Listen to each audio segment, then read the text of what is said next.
Shalom. I'd like to give all praises to Yahweh, Bahashem, Yahweh Shai, Bahashem, Rakah Kodash, and double honors to the apostles and the elders of Great Millstone. I'm sure by now, many of you brothers have caught wind or starting to catch wind of the altercation that occurred between Iuic and Isupk. And to be honest with you, brothers, in my humble, honest opinion, I believe this is nothing more than a red herring. Red herring. Now, a red herring, let's go with the second definition, is a clue or a piece of information that is or is intended to be misleading or a distraction. I also will consider this a ruse. Ruse. An action intended to deceive someone or a trick. You have to consider and you must comprehend both of these organizations are under the banner of the 501c3 banner, okay? Esau basically has his hand up their back like a puppet. This is nothing more than subterfuge here. Subterfuge. Deceit used in order to achieve one's goal. You have to understand, you have to get it, brothers. We're at the cusp of a cashless society. The microchip is going to be implemented soon, all right? And they need someone to blame. And you got to consider, when you're being paid off, when you're bought and paid for, they're going to use you whichever way they like.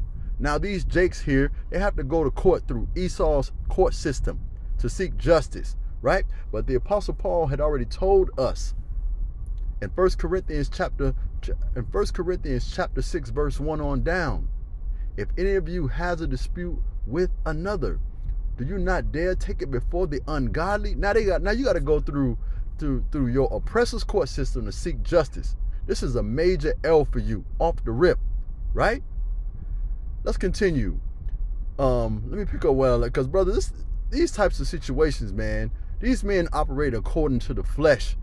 And this is not the first altercation that has happened between these camps, man. Okay, and these are grown men here. This is why I left this picture up here.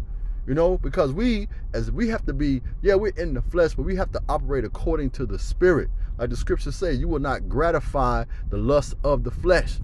Of course, man. Of course, you might want to feel like whooping somebody's ass, but you can't do that, brothers, because we know in hindsight, it's a loss for us. Let me continue reading these scriptures here.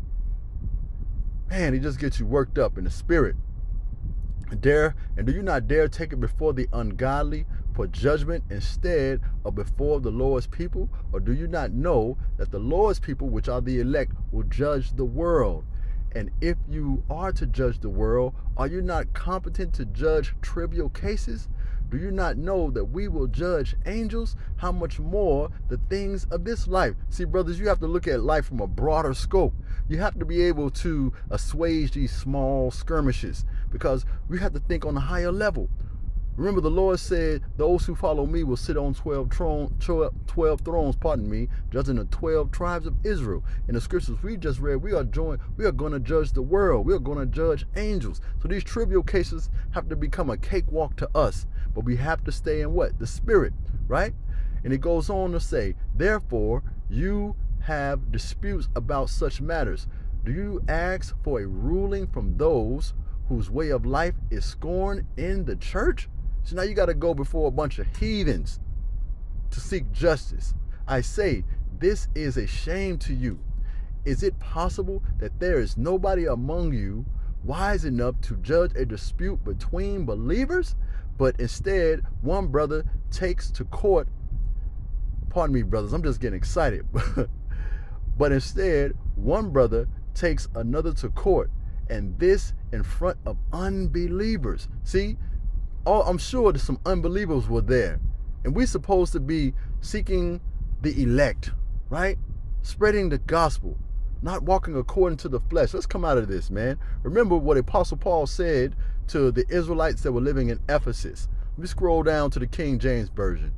Even though this lesson is not about fornication, but it is about uncleanness and covetousness. Let me pick it up here. But it says, but fornication and all uncleanness or covetousness, let it be not once named among you, as it's not fitting for the saints. Right? Come on, man. We are of the hopeful elect. And this shit here, these skirmishes, these boxing matches, because like I said, it happened more than one occasion with these two camps, man. This shouldn't be named among us, man. We got to think of ourselves as kings and priests, man. You got to know when like one brother said, take the high road and walk away. Let me get one more precept, man, and I'll close up shop, man.